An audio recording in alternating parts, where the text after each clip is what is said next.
Ça fait un petit moment que je voulais vous faire une vidéo assez spéciale sur ce qu'on appelle les 5 C de la survie. Et c'est une information qui me paraît essentielle pour tout le monde à connaître. Alors, là je suis en Hongrie. Je suis en train de faire une rando au milieu de la forêt dans un endroit que dans lequel j'ai jamais été. Et donc j'ai sur moi le minimum, comme je vais vous l'expliquer, donc des 5 C qui permettent de survivre dans n'importe quel environnement. Alors d'après vous, quel est l'élément, un des 5 C, si vous ne les connaissez pas, quel est l'élément le plus important d'après vous? Si vous les mettez dans les commentaires, ça peut être intéressant de voir si vous vous retrouvez dans une situation comme ça, d'après vous, quel est l'élément le plus important qui est nécessaire pour survivre ou en tout cas voilà, être pas trop dans de problèmes quand on est dans ce type de situation. Surtout qu'aujourd'hui par exemple il pleut, il fait pas super chaud. Et donc qu'est-ce qui est le plus important? Alors je vous laisse mettre dans les commentaires ce que vous pensez. Et vous allez voir, il y a un débat, en tout cas moi j'ai l'impression qu'il y a un débat, dans le sens où la plupart des survivalistes ou des gens qui parlent de ce type de sujet disent que l'élément le plus important c'est le couteau, de quoi couper. Alors je vais vous montrer. Hop, voilà, moi j'ai un couteau tout le temps sur moi, surtout quand je suis dans des randos comme ça, qui permet de faire plein de choses. Voilà, c'est un couteau qui est quand même pas trop petit, qui va permettre effectivement, quand on a un certain savoir sur la survie, qui va permettre par exemple de se créer un abri, simplement avec un couteau. On va pouvoir se créer un abri au milieu de la forêt s'il y a des arbres. On va pouvoir couper tout un tas de choses, on va pouvoir faire du feu si on a un couteau. Donc c'est vrai que ça peut paraître quelque chose d'essentiel d'avoir quelque chose de coupant. Ça peut être un couteau, ça peut être une scie, ça peut être une hache, etc. Et moi, j'ai un léger doute là-dessus, dans le sens où, enfin, j'ai pas un doute, je sais pourquoi on dit ça, mais de mon côté, dans mon expérience, j'ai passé, aujourd'hui ça fait 10-12 ans que je fais le tour du monde en sac à dos. Ces dernières années avec mon petit, j'ai quand même une voiture, mais j'ai passé on va dire 6-7 ans en sac à dos autour du monde sans rien d'autre que mon sac à dos.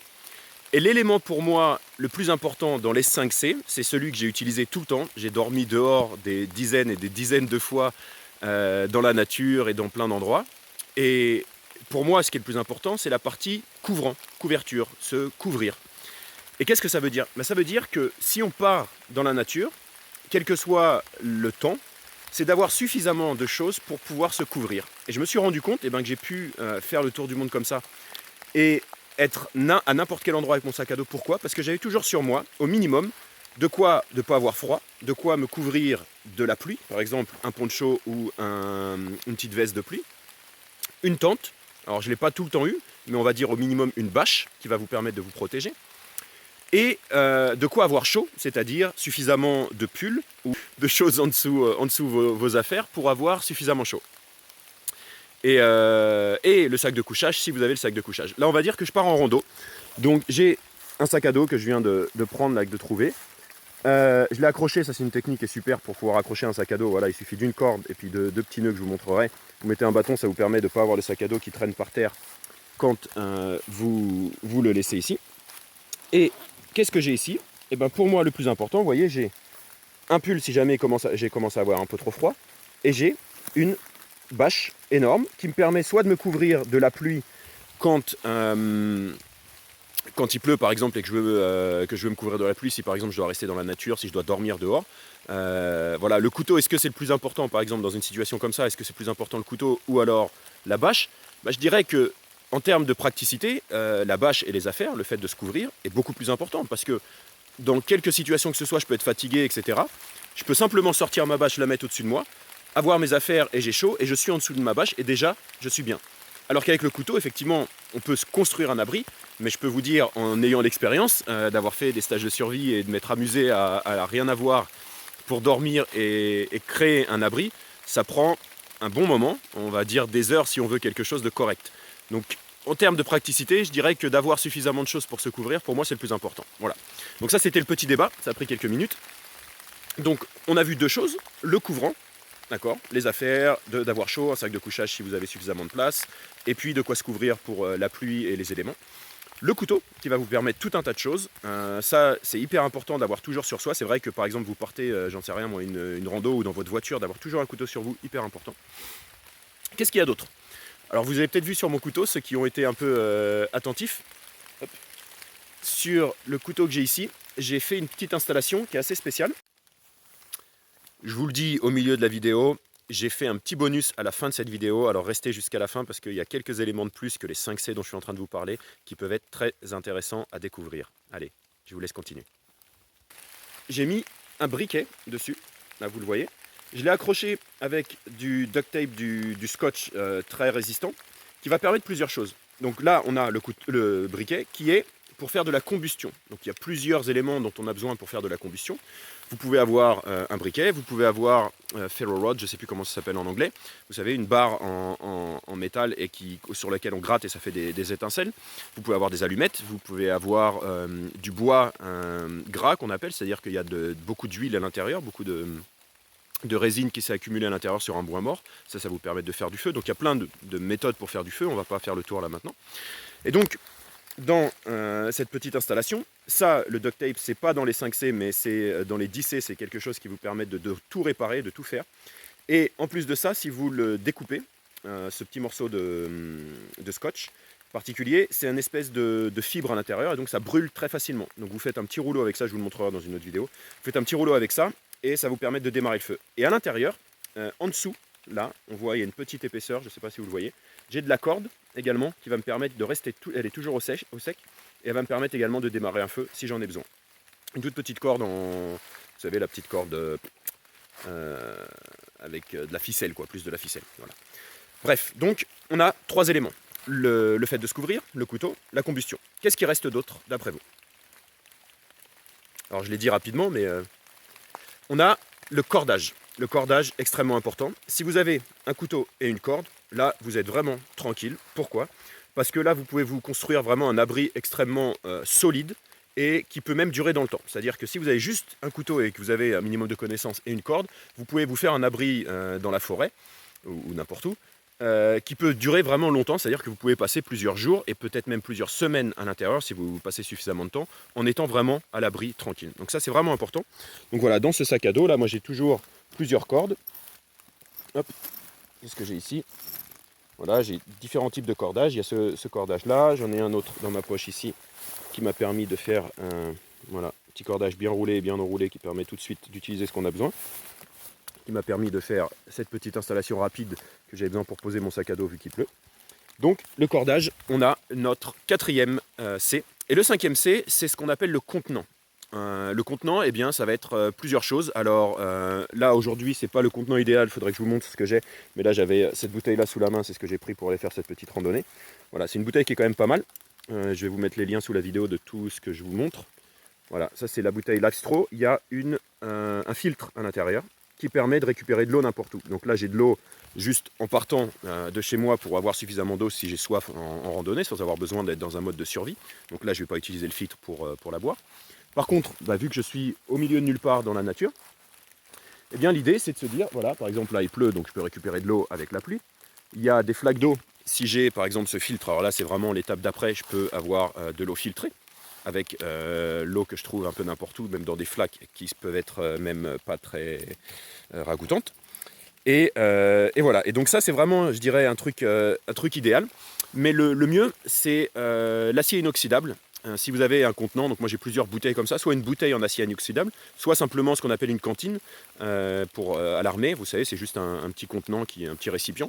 Et ça vous permet, c'est beaucoup mieux, je dirais, que cette bouteille-là même, parce que si vous avez besoin de chauffer quelque chose, ou de chauffer de l'eau parce que vous n'avez pas le filtre, ou le filtre ne marche pas si vous n'avez pas le filtre sur vous, idéalement le contenant, c'est un récipient comme ça que vous allez pouvoir mettre dans le feu pour bouillir l'eau et enlever toutes les bactéries, etc. qui peuvent être dans l'eau.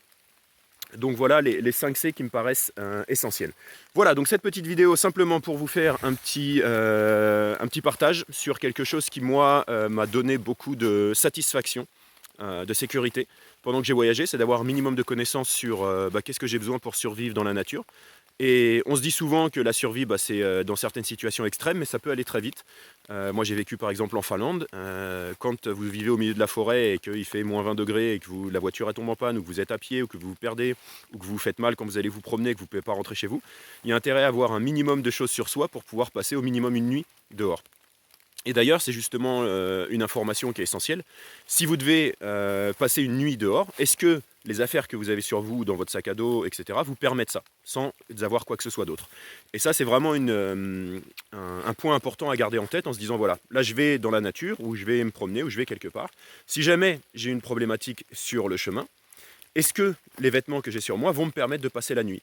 En sachant que des fois, il peut faire 15, 20, 30 degrés dans la journée, et ça peut descendre très vite à 4, 5 degrés, ou moins, pendant la nuit. Par exemple ici, il fait très très froid la nuit, là je suis dans une petite colline. La journée il peut faire bon, et la nuit, il y a intérêt à avoir ce qu'il faut, parce qu'il fait humide et froid.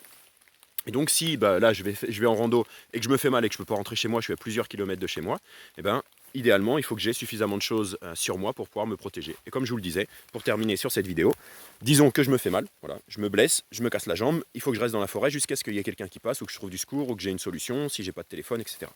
J'ai de quoi me couvrir de la pluie, j'ai de quoi avoir chaud, voilà, et je peux même faire un feu avec les éléments que je vous ai montrés, et là ça me donne même encore plus chaud. Et c'est d'autres éléments ça qui viennent en considération. Voilà, là c'est une... Bon alors ça c'est pas le truc idéal, mais c'est pas mal. Des cacahuètes, pourquoi? Parce que c'est extrêmement dense en calories. Ça je l'ai pris vraiment parce que je savais que j'allais faire une rando un peu longue, et j'ai pas préparé un repas parce que j'avais pas besoin, j'étais pas parti pour manger dans la nature. Mais pourquoi j'ai pris ça? Parce que j'ai souvent voyagé et fait des grandes randonnées avec du beurre de cacahuète, et c'est quelque chose qui vous apporte 500 calories pour 100 grammes. Et donc là vous savez que vous allez avoir suffisamment d'énergie, si vous avez besoin d'énergie, pour repartir, pour tenir une journée ou deux si vous n'avez pas de nourriture. Si vous devez rester dans la forêt pendant une nuit, 2 jours, 3 jours, je peux vous assurer que si vous avez quelques 500 grammes de cacahuètes, vous allez être tranquille pendant quelques temps. Voilà. Donc voilà, c'est tout ce que je voulais partager avec vous. J'ai pas vu ce petit endroit là, pour ceux qui sont restés jusqu'à la fin de la vidéo. Je vais aller voir où est-ce que ça mène. C'est absolument magnifique ici, là je suis dans un endroit, j'ai vraiment trouvé un endroit super. Alors la Hongrie, j'ai visité un petit peu, et il y a pas mal c'est beaucoup de champs, beaucoup plat. Et là je suis dans une région où c'est pas de la montagne, mais c'est des collines. Et il y a vraiment, et en plus il y a de la forêt partout autour de là où je suis. Bon évidemment c'est pour ça que j'ai choisi cet endroit, mais voilà. Et je vous en montrerai un peu plus dans d'autres vidéos. Je voulais voir où ça mène, mais là c'est juste ouais, oui, un gros rocher et la forêt qui continue comme ça. Un petit cadeau pour les curieux qui sont restés jusqu'au bout de la vidéo, et je pense que ça vaut le coup de vous remercier de rester jusqu'au bout de la vidéo. Je vais vous montrer 2-3 petites choses que j'ai dans mon sac à dos qui peuvent être très sympas, très intéressantes à connaître. Alors, j'ai autre chose, je vous parlais de rester toute la nuit dans la nature. J'ai une petite lampe de poche, une lampe frontale qui est vraiment idéale pour si on reste coincé dans la nature. J'ai un autre filtre à eau qui est beaucoup plus précis, beaucoup plus fin. Voilà, on a 0,01 micron ici. Donc ça, c'est pour ceux qui connaissent, c'est vraiment très très fin. Voilà, ça je vous mettrai le lien sous la vidéo également. Et j'ai pas parlé dans la vidéo, mais ça me paraît vraiment essentiel, une trousse de survie de premiers soins. Voilà, où il y a 50 000 choses, des pansements, des bandages, de quoi se désinfecter, etc. Ça me paraît vraiment le minimum du minimum à avoir sur soi, même si ça ne fait pas partie des 5C dont j'ai parlé dans la vidéo. J'ai également un bandana ici que je garde au sec. Si jamais je veux filtrer de l'eau par exemple, ça me permet d'enlever les gros résidus. J'ai un petit carnet, si j'ai un problème particulier je peux prendre des notes pour moi et puis pour des gens qui viendraient me sauver ou autre, ou si je dois laisser des messages quelque part. Voilà, j'ai pas mal d'autres petites choses, je sais pas si tout est... Qu'est-ce qu'il y a ici? Ah oui, si, c'est un garrot, de quoi faire un garrot si jamais on a un gros accident. Voilà, ça c'est pareil, c'est un tourniquet ça s'appelle. Voilà, essentiel. Et puis là j'ai une petite trousse avec plein de petits outils pour faire de la... to carve, comment on dit ça? Pour faire de la, pas vraiment de la sculpture, mais pour faire des objets, pour fabriquer quelque chose. Par exemple, si je suis coincé au milieu de la forêt, ou si j'ai envie de me mettre au milieu de la forêt pendant plusieurs jours, je vais pouvoir me construire par exemple une chaise, je vais pouvoir me construire un lit, je vais pouvoir faire des petites choses qui vont me permettre d'être un peu plus à l'aise et tranquille. Ici j'ai un gant qui permet, qui est un gant anti-coupure, donc si jamais je suis dans un endroit où il y a énormément de ronces, où il y a des choses qui peuvent me couper, ou si j'utilise le couteau et qu'il faut vraiment que je fasse attention, ou que je suis déjà blessé ou autre, je vais faire attention par exemple en mettant ce gant qui me permet de ne pas me couper, ou d'aller chercher des choses, ou des orties par exemple, ça c'est génial. Si vous devez manger, vous prenez des tonnes et des tonnes d'orties avec ça, vous les écrasez, vous les roulez, vous les mangez, et vous êtes tranquille. Donc voilà, les petits éléments supplémentaires, un sac, des petits sacs plastiques, ça sert toujours à plein de choses, vous pouvez récupérer de l'eau, vous pouvez faire plein de choses. Voilà, j'ai un petit sachet de thé si je me veux faire un petit thé chaud, un autre briquet de survie ici, voilà, qui sont là, ici, et puis un petit stick lève qui me permet aussi de réparer les petites blessures, ça c'est génial avec de l'aloe vera. Et voilà, je crois que c'est tout.